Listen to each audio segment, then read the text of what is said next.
I'm sorry, guys. We had a technical difficulty. We're starting a couple, 3 minutes late. Welcome to our monthly webinar about current events.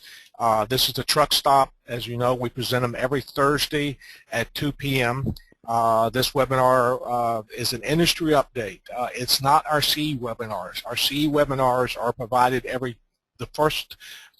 first Tuesday and the third Tuesday of each month. In fact, we are just through our first 4 hours of the CE webinars, and they will be repeated November the 6th.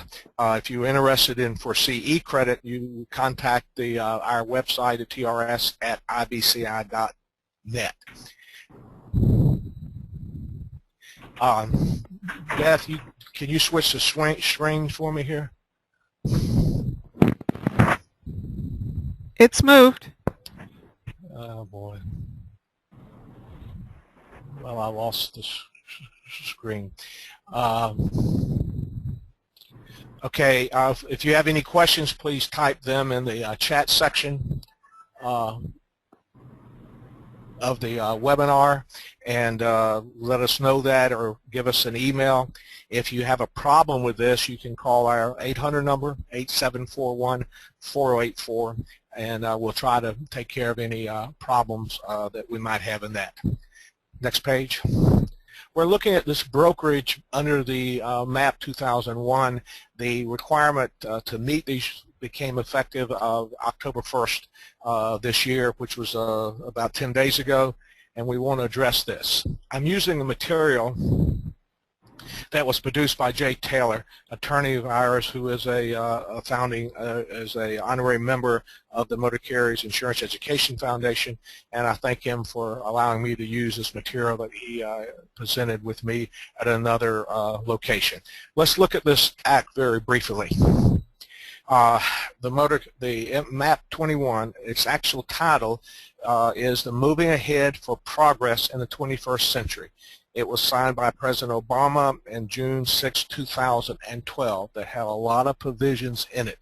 We're only addressing one of the provisions that are in it. There are other provisions that are going through that will keep you abreast through blogs and other things having to do with electronic logs, having to do with agriculture exemptions from hours of service, having to do with a national database for drug violations, as well as the funding of the highway. But let's look at the area dealing with brokerage and the deadlines. The deadline was October 1st, 2013. There was a misunderstanding in this, and that it came out and it was reported in some places that this deadline was pushed back. It has not pushed back. However, again, government, who don't always tell exactly what they're doing, says, yes, it's effective October 1st, 2013. However, we're not going to enforce any of this until 60 days later, which is be October 30th. In other words, enforcement will be November 1st, 2013. So what they provided is a 60-day phase-in period for everybody to get in compliance before they start taking away authority from people. And what they said is that starting November 1st, they're going to send 30-day notice out to motor carriers who have not complied with this and brokers who have not complied with this to tell them that their authority will be revoked. Now, of course, again, the reason we have question marks here is that with a government shutdown, I don't know what this delay will or will not affect. So my point I'm making here is before you are insured to see any results of this, it might be longer than what was predicted, but that doesn't mean that we do not need to take steps to get in compliance as soon as possible. So we'll talk more detail about this and more and best practices before we end, and a friend of ours, Ben Armstrong, is going to put his 2 cents in here later for his coverages and what's needed. Let's look at some terms very briefly. The term carrier means the motor carrier, a water carrier, and a freight forwarder. Notice here a freight forwarder is a carrier. These people must obtain MC numbers as carriers and will allow them to provide transportation of other people's property that's been processed in interstate commerce. In furtherance of the definition, next page, Beth, of motor carrier, is that They are a person providing motor vehicle transportation for compensation. Again, distinguishing between a private motor carrier and a for-hire motor carrier. The definition of transportation is very, very all-inclusive. It includes motor vehicles, vessels, warehousing, wharfs, property, facility, or equipment of any kind related to movement of persons or property, or both, regardless of ownership or agreement concerning use, and service related to that movement includes arranging for, receiving, delivering, evaluation, elevation, transferring, transit, refrigeration, icing, and handling, packaging, unpackaging, and interchange of passengers and property. So the term transportation basically says anyone who touches the property of others that's being transported by the motor carrier, anything they do will be considered a part of the transportation. We briefly mentioned freight forwarders, and we're going to distinguish in a few minutes the difference between freight forwarders and brokers. The term freight forwarders means a person holding stuff out to the general public, other than pipeline, to provide transportation of property for compensation in the ordinary course of business. The assembly of and consolidating or providing for assembling and consolidating shipments. In other words, the freight forwarder takes possession of it and consolidates it. There are case laws later that said even though they do not touch it, they do not consolidate it, they still could be operated as a freight forwarder. This is the technical definition out of the federal regs. Assuming responsibility for the transportation from the place of receipt to the place of destination. So a freight forwarder, once they receive the shipments from the shipper, is responsible from the point of taking it to the point of the final delivery. Use of any part of the transportation it carries subject to the jurisdiction under the subject. The term does not include a person using transportation of air, so we're only talking about land transportation. So in the distinguish here, a freight forwarder is a motor carrier, so if they have any vehicles at all, they must include in their MC number financial responsibility requirements, which is the 91X filing. They can make an affidavit and state that in that affidavit they own no power units, and therefore they would not have to have the 91X filing. One of the problems that we've had in discussing this has been some suggestions by some lawyers later because of the difficulty we're dealing here between using other motor carriers to say that they would not, that they could become a freight forwarder as a motor carrier and still do what they did in the past. The problem is if they're a freight forwarder in the same legal entity as a transportation company, clearly that company owns vehicles and would have to have a 91X filing on behalf of the motor carrier also. So that would be a problem of doing those things. We'll talk more about this as far as the distinguishing thing, but the freight forwarder also requires the new level of bonding to guarantee the payment to the motor carrier who did provide the transportation for the freight that they're hauling. The focus here today is the broker, which is the next definition. Broker, the term broker means a person other than a motor carrier. Again, clearly distinguishing in the acts between providing transportation and arranging for transportation. A broker is an arrangement for transportation, not a motor carrier. It will include their employees, agents of a motor carrier as a principal of the agents, offering for sale, negotiating or sell out as a solicitation, advertising or otherwise, or selling, providing or arranging for transportation of a carrier for compensation. The key word there is they are arranging transportation for compensation. So they get paid to arrange it. They do not provide the transportation. The Act also goes further that there needs to be a separate registration required. A motor carrier may not broker transportation services unless the motor carrier also has registered as a broker under this chapter. Let's step back again and talk about some practical terms here. What has happened in the past, and again this act is to correct some of these past problems, is that a motor carrier would have excess loads and they would call another motor carrier up and say, hey friend, I have an excess load here, would you like to haul it for me? And they arrange for that to be hauled by this other motor carrier. They get compensation for it and they don't have brokerage authority. That's what's illegal. Based on this new act, that's what was prohibited before. It was called convenience interlining, which is something that we'll talk about later. The other thing that's significant here is that this does not require separate legal entities. It just requires separate authority, and we'll address that also in a few minutes. So let's look at what the marketplace is saying today. Though you have to have, it does mean you have separate registration. Does this require two separate legal entities? The answer is no. Based on any of the guidelines, it does not require a separate legal entity. But let's step back. But if the insured currently holds transportation and brokerage under the same MC number, they'll need to cancel one of those authorities under that one MC number and apply for another MC number. They would not show in the application as a broker their old MC number, just their DOT number. So they do need two separate operation authority, again, to separate the two. They cannot do both transportation and brokerage under the same authority. There must be two separate authorities. As we read it, two separate MC numbers, but does not have to do two separate legal entities. Again, this has been a controversial discussion. I've actually had a phone call today concerning this from an agent out of Georgia.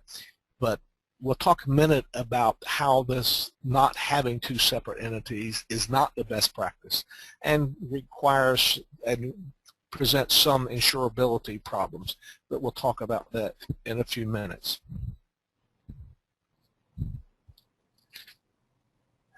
Here's what's prohibited under the Act.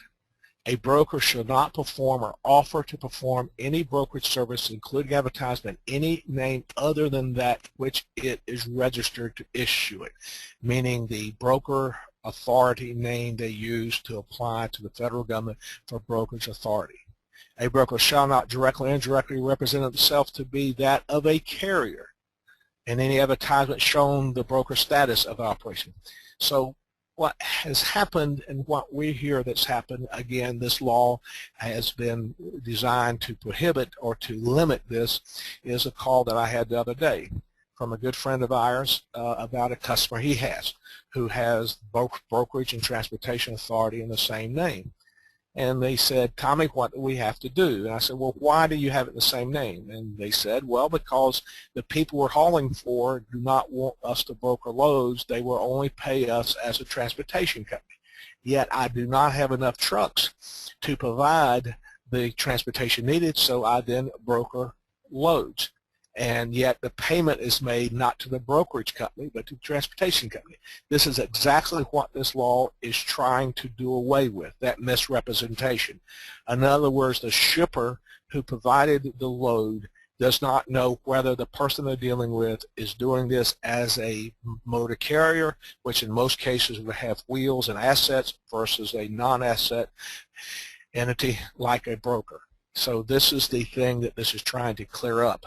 And the law prohibits this misrepresentation of being a motor carrier, representing yourself as a motor carrier, yet you give the load to another entity to haul it. Here's the teeth in this, and here again is why we would want to maybe separate it. There's a civil penalty for a misrepresentation up to $10,000. That is significant. But the other part of this, and this is where it gets a little broader, and again, courts will have to determine this, can be liable to injuries to third party for all valid claims regardless of amount. Here's what's discussed in this part of it that is still up for review, and the court cases will have to decide. Does this mean liability to the injured party for other than cargo? Again, the concern that the broker or the shipper has is, has my cargo properly been taken care of? If you read this literally, we're talking about not only cargo, but we could talk about BI and PD. In other words, if it's not clear if they're operating as a transportation company or a broker, they could be liable for third-party injuries regardless of how much those injuries are, meaning no limits in those injuries, for any third-party damages that are done if this is not clear representation. Then it adds a second teeth. The parties can be jointly and severally liable Individuals will include liability individually to officers, directors, and principals of these businesses.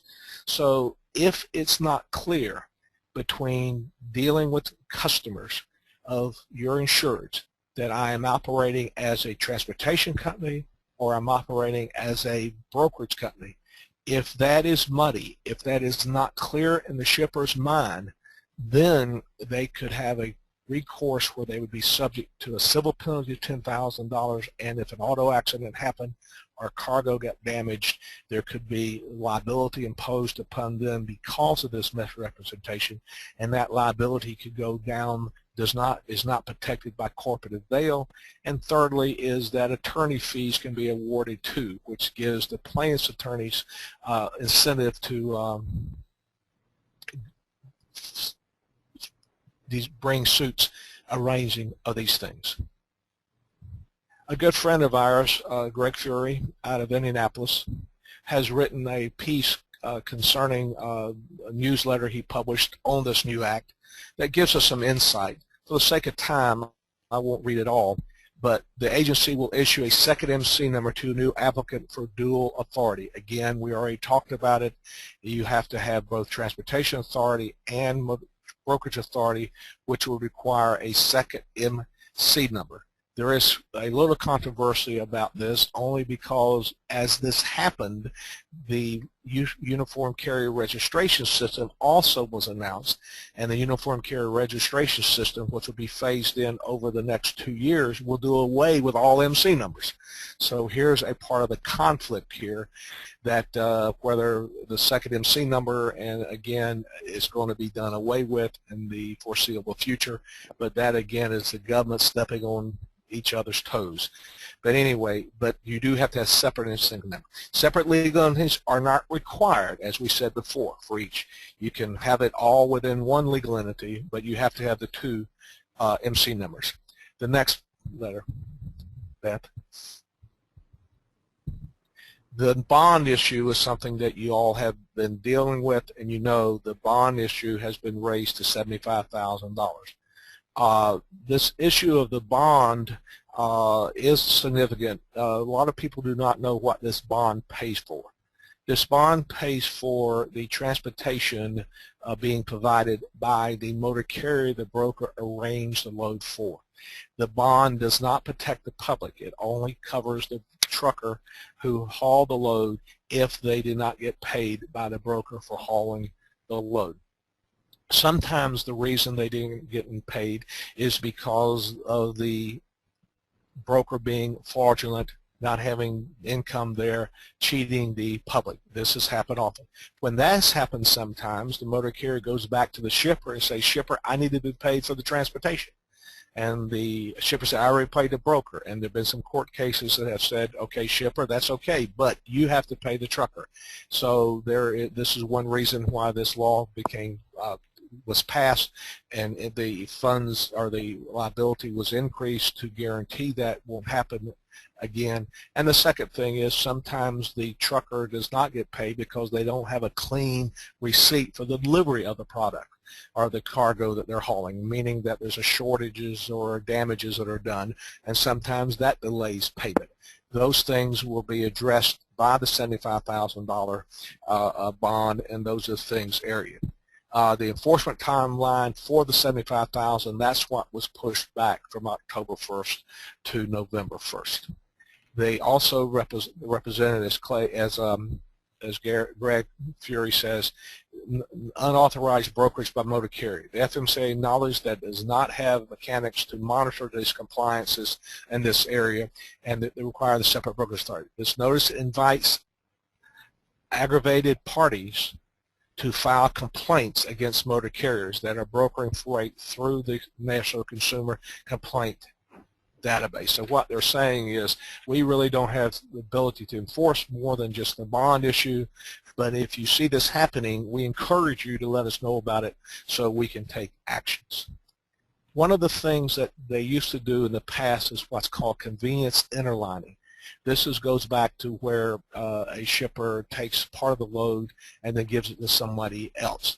To interline a shipment, though, under this definition, to transfer the property between two or more carriers movement effect. For example, where the point of origin of the shipment is Washington, D.C., and the final destination is L.A., California. The motor carrier A may transport the shipment to Washington, D.C., and then interline with another motor carrier to take it beyond that. They used to do this a lot. We used to call this interlining agreements, and back in the old days even trip leasing. But the key part here is to be a legitimate interlining, which is still allowed. The motor carrier must take possession of the property and be a part of some of the movement, which is what hasn't happened when all they call up is a third motor carrier and saying go over to the shipper and pick up a load. It goes further in this discussion. This is off the federal web page concerning these items. Does the FMCSA require an interlining carrier to obtain operating authority? Yes, just like anybody that was hauling processed goods of others interstate commerce, they must have permission from the from the FMCSA to provide this transportation. However, a motor carrier that is performing parts of the single continuous transportation movement as an interlining operation can perform this service under their transportation authority or under the authority of the motor carrier, meaning that they do not have to have brokerage authority. So that's the big distinction here that says, yes, you can interline, but the key part here, if you interline, you have to provide a part of the movement of the property. And a broker doesn't traditionally do that. So the old convenience interline calls where all I do is call it up and have it arranged, even though I don't have broker's authority, is what is being prohibited under this. There's also some discussions that has been put on the social web page about the problems with misrepresentation. In short, MAP-21 establishes new regulations preventing motor carriers from brokering freight and brokers from providing motor carrier services. The intent of the language of MAP-21 is to clarify that the motor carrier needs separate brokerage authority and bond to legally broker freight, and the purpose is to freight entitles who is illegally double brokered freight to unsafe carriers. That's what they're trying to do, is save that. Next slide, Beth. The risk of accident not caused by the broker or carrier. Without separate brokerage authority, a carrier opens itself up for vicarious liability claims and negligent hiring claims without any protection associated with brokering. The separate brokerage authority, a carrier avails themselves of limited exposure for having well-defined carrier selection procedure. Without the authority, a carrier may be held vicariously liable as a principal of the chosen carrier, regardless of how the brokerage carrier views itself. Again, without clear distinction, you would have additional liability. The risk of unlimited liability, again, for cargo. We went through that. If you're a broker, the Carmack Amendment protects the broker.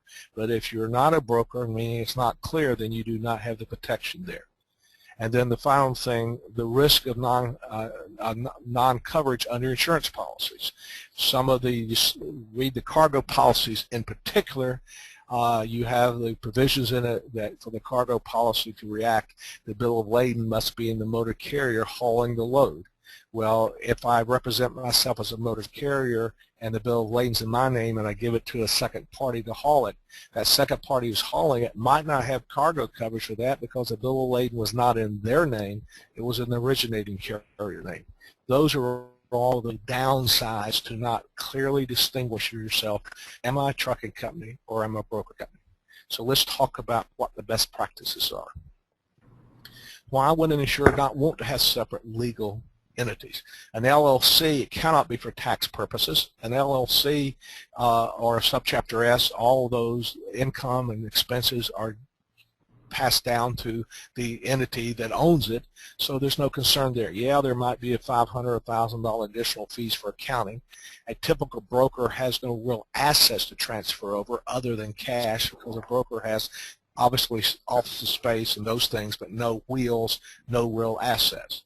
Without two separate legal entities, how can it be clear what services are being provided to the customer or another motor carrier? In other words, if I'm saying I'm Ruke Transportation, and one day I'm Ruke Transportation acting as a motor carrier, and Ruke Transportation acts as a broker, my customers do not know who I'm dealing with.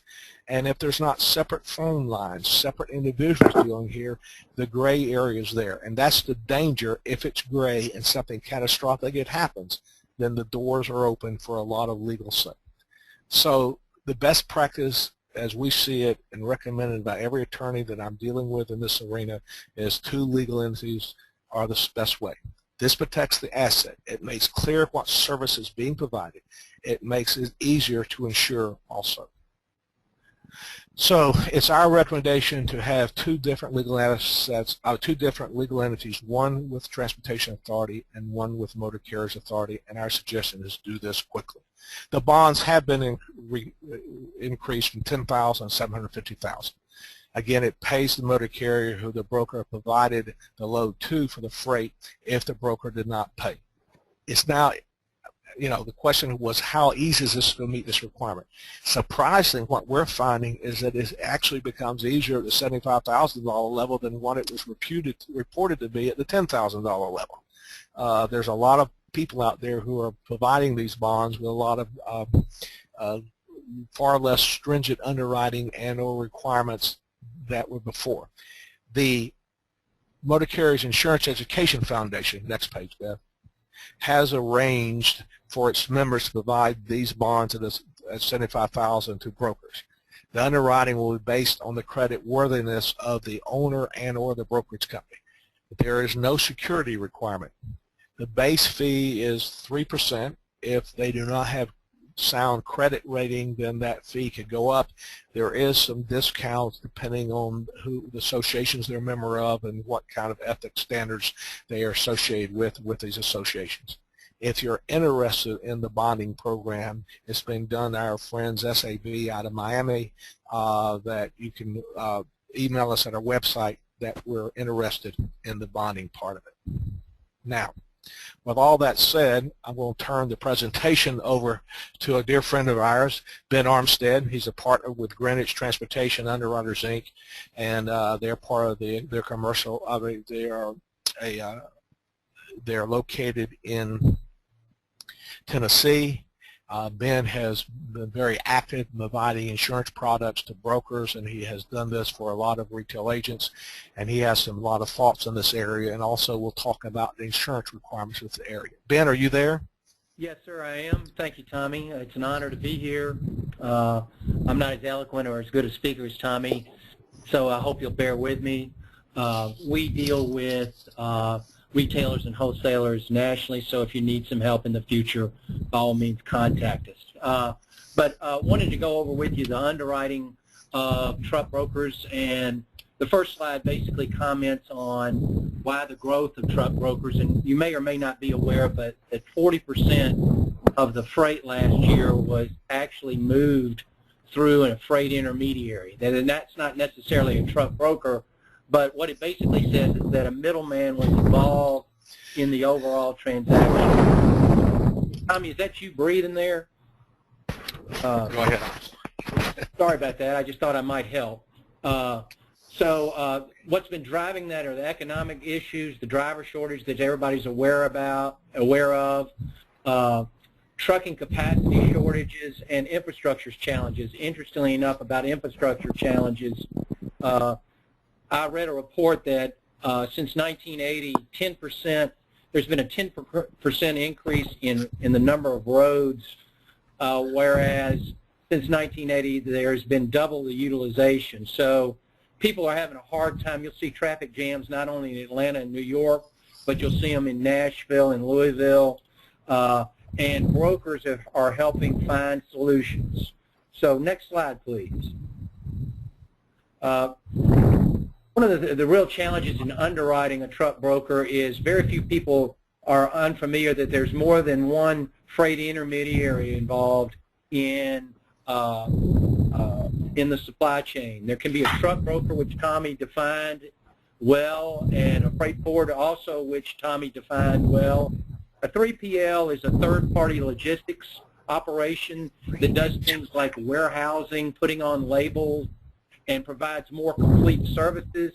And then he mentioned in the statute something called agents, which we call shippers agents. And shippers agents are much like owner-operators that have a vehicle that lease on to a trucker. An agent is somebody that basically sells freight and will affiliate with a broker, but they're in essence an independent contractor.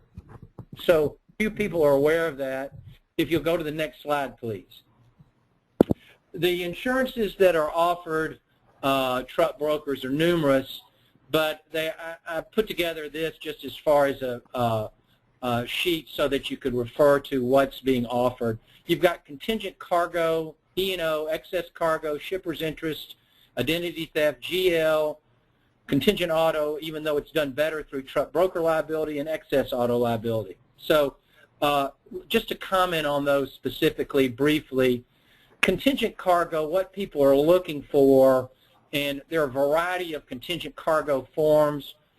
Most are looking for excess coverage, that is, if there's not enough limit, or difference in conditions, that is to say, if it's not covered by the primary motor truck cargo policy, it's covered by the contingent cargo policy. E&O basically covers financial loss. It's this underwriter's opinion that sooner or later there'll be E&O required of a trucker, but you have the business risk and the cargo risk. And just to give you a few examples of that, one is if you told misdelivery is a common E&O. You told them to deliver it to Nashville, Indiana, and they delivered it to Nashville, Tennessee, and there was money lost because of that, and you had signed an indemnification as a truck broker. And then there's also cargo loss, where you told them to set the temperature at 32 degrees, and what you really meant was 32 degrees Celsius. So the load spoiled because of your error in the mission. Excess cargo is done on a number of different bases. You have excess motor truck cargo, you have excess contingent cargo, and then you have shipper's interest. Shipper's interest is an interesting coverage in that CARMAC is the basic determinant of legal liability for motor truck cargo. Shipper's interest basically is broader than CARMAC. You don't, things like acts of God are covered in a shipper's interest policy, whereas they aren't covered in a motor truck cargo policy. Identity theft is the big buzzword that we insure today. It's coverage for conversion. What's amazing is that some thieves have the moxie, for lack of better terminology, to go and misrepresent that they were hired by a broker. They show up at a shipper's, say they were hired by the broker to pick up the load, drive off with it, and the broker and the trucker that was supposed to be there never knew a thing about it. General liability is basically a premises exposure. Contingent auto and truck broker liability are probably the biggest coverages sold. That's for what is known as the SRAM coverages, which was the legal precedent that basically made brokers legally liable for negligent hiring and negligent entrustment. Truck broker liability is primary coverage, whereas contingent auto is secondary coverage. And then excess auto, since more and more truckers are failing to get higher limits, shippers are actually asking the truck brokers to get higher limits, so we provide that as well. Next slide, please. Risk management and insurance. It's actually pretty simple, but it boils down to this. The goal is to understand the risk assumed at the shipper level and pass that risk down the supply chain to the motor carrier. So what do I mean by that? What I mean by that is that usually there's two agreements in place in the supply chain involving a broker. There is the broker-carrier agreement, and there's also the broker-shipper agreement. Now, usually when a broker signs an agreement with a shipper, he's basically signed his life away to fully indemnify the shipper for loss. So the broker's goal is to make sure whatever they've signed at the shipper level, they've got that actually transferred down to the carrier level. So the carrier, in the broker carrier agreement, they ask for the carrier to fully indemnify the broker for any legal liability due to loss. So once that occurs, then you buy insurance of the insurances I just mentioned to protect the broker, and then you evaluate what risk is covered by insurance and what risk is not covered by insurance. So let me give you an example. Employee dishonesty is a common exclusion under motor truck cargo. And frankly, it's also a common exclusion, although we cover it from time to time, under the contingent cargo. So what a broker has to basically determine is that coverage worth their haul, because they're not going to have contingent coverage and the carrier's not going to have primary coverage for it. So that's just one of the examples of what insurances cover versus what insurances do not cover. Next slide, please. Underwriting issues. So the first thing is, when you're evaluating a risk, you obviously need a decent app, and some of the applications we see out there, specifically the Lloyd's applications, are awful. You really want to define the broker's operations. So is there an additional exposure? So you're utilizing a CAB and determining whether or not they have common contract and broker authority. And oh, by the way, per Tommy, that all changed 10-1, where the guy's supposed to have separate brokerage authority to be able to broker the loads. So that's pretty good news for a truck underwriter. But what's not been determined is, in its early days with MAP-21, as Tommy told you, that does the name actually have to be different? Well, you could have two different legal entities, but the name could be the same. What's recommended from a best practices perspective is that the broker's name is actually adding brokerage or logistics to the name as a separate authority is set up. So you want to look and see if there's any additional exposure. So you may get a truck broker submission, but they could have freight forwarder authority. We've seen freight forwarder authority in the same exact name as the truck broker authority. The difference is they have an FF number rather than an MC number. You'll need to understand whether they're doing any 3PL. So asking the question, are they doing anything else, is very relative to understanding what the exposure is, because you could be picking up exposures that you aren't intending to cover. Then the broker-carrier contract is a fundamental part. We've arranged to create a best practices one, but you're looking for limits, indemnification, waiver, which is very difficult to get out of a carrier or his insurance carrier. A broader definition of insurance terminology, and what I mean by that is that not just requiring insurance, but requiring such things as that the carrier doesn't have an exclusion for unattended vehicles, which is a common exclusion. And then if you're in the flatbed business, that you don't have an exclusion for wetness or dampness or rain or anything that's water driven. Then you look at the broker-shipper contract, which I would say is the industry's not doing very well, because you really want to understand what liability's been assumed.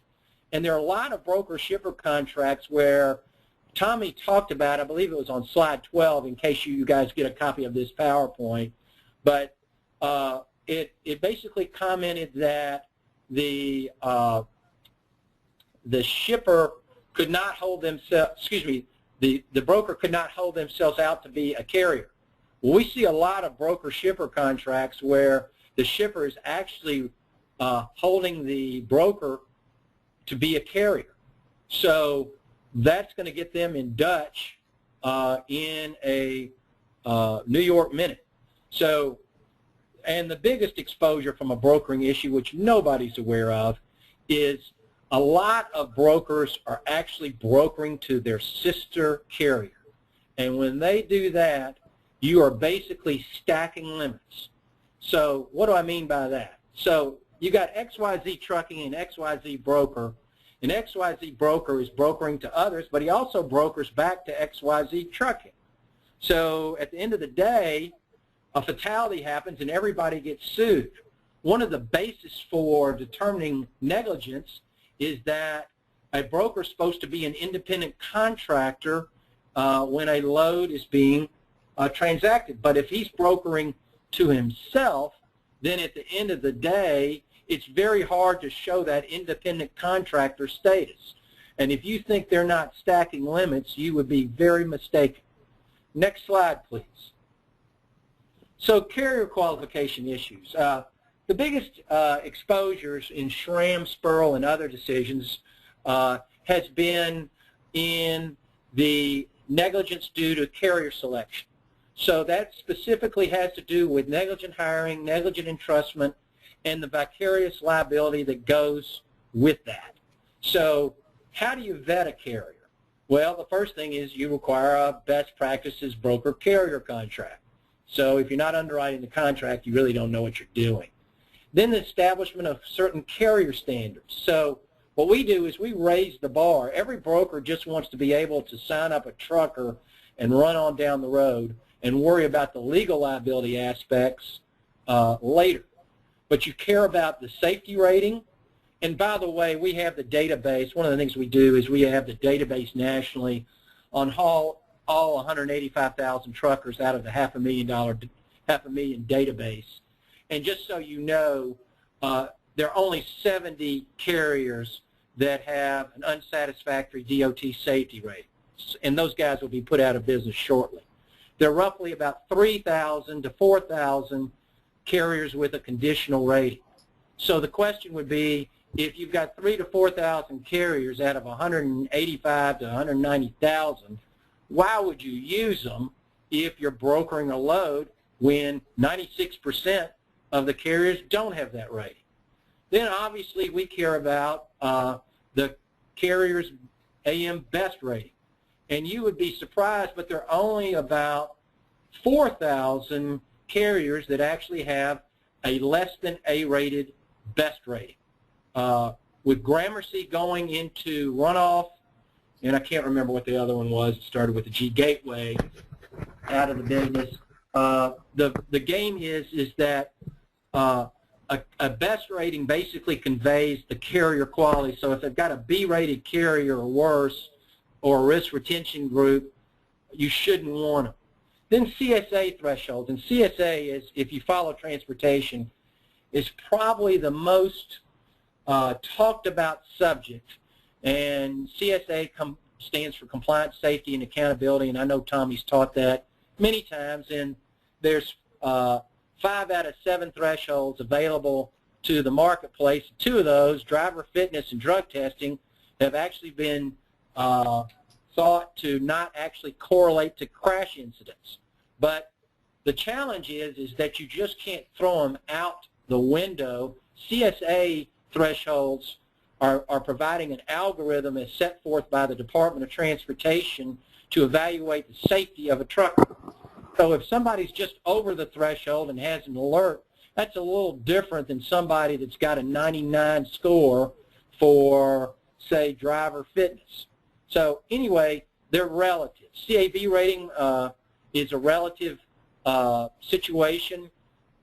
Insurance coverage verification is so much more than the certificate of insurance. Probably the biggest failure of our industry is the standard set by Accord in the providing of insurance information relative to what's covered and what's not.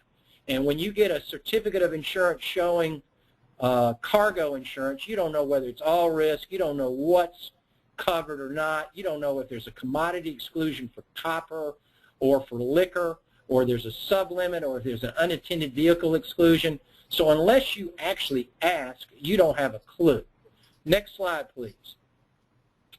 The broker-carrier agreement, the broker-shipper agreement, and co-brokering. Well, we talked a little bit about both of these already, so I won't go through it, but it sets forth the role of the broker as an independent contractor, which is very important in third-party liability as far as conveying that we weren't responsible.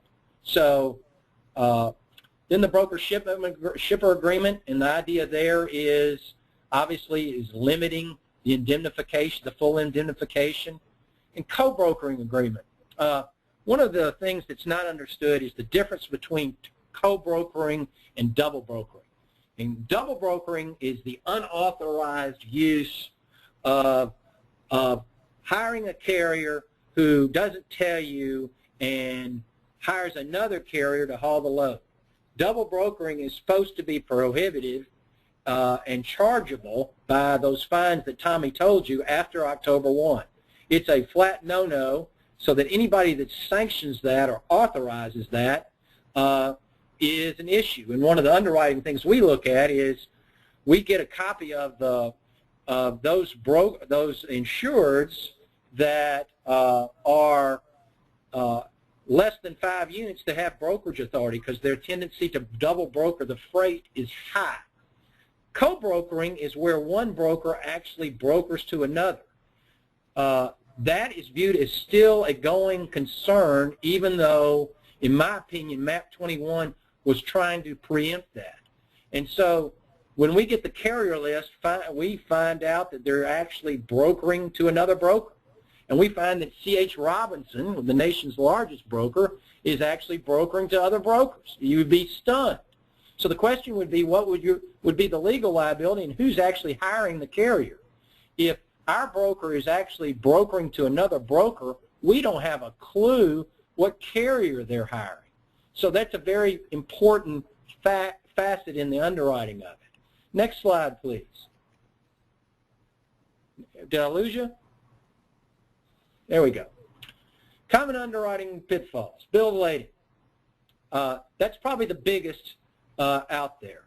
A lot of times, just based on how a load is transacted, the bill of lading is actually in the broker's name.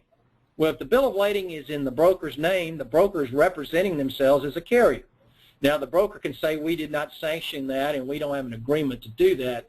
But this is where the industry is changing very rapidly with respect to MAP-21. The bill of lading has to be in the carrier name, period. The FMCSA, and Tommy would teach you well, says that a carrier shall issue the bill of lading. So it's not might, ought to, or could be in the broker's name. The carrier shall issue the bill of lading. It's that black and white. We talked about brokering to a related or sister company, which we don't see any of the industry actually asking the question. We've talked about poor carrier quality, everything from best score to DOT rating to CSAs. We talked about insurance quality, which I just mentioned, lack of best practices. We've come up with a criterion of what best practices are in both carrier selection, contract, and other issues. And then the other funny thing is revenue confirmation. We see a lot of submissions that just show that the net revenue as opposed to the gross revenue, and we find that so many people aren't asking for financials because a broker's getting roughly between 5 to 15% of the load, depending on what he's arranged, in net revenue. However, all insurances are charged based on gross revenue, and they should be actually done based on the number of loads. There's no shipper contractor review, and there's double brokering. Next slide, please. Well, that's it for me, and Tommy, I'll give the floor back to you, but I hope that PowerPoint helped you, and if you have any questions, please let Tommy know. Ben, hold on for a minute here. Beth, do we have any questions that somebody has typed in by chance? If you don't have any, then we won't do this. Ben, that's a great presentation. You did mention a couple things that I would just want to add to it. We've got a couple more minutes left here. And you're absolutely right. Most of the government moves in the last year and a half have been what they say to make the highways safer. One of the things they have attempted to do is get rid of the motor carriers, no matter if they call them brokers or whatever, or drivers that are not qualified anymore to drive. So all the new safety incentives to get rid of the companies who are trying to operate unsafe or roll over a DOT number and another name to mask past unsafe practices, to do, as you suggested, broker without being a true broker, so there's no one accountable for the accident that happened. These things are what the government is trying to do away with, to make it more distinguishable between what am I doing and am I safe or not. You did mention that about CSA and some of the concerns with CSA.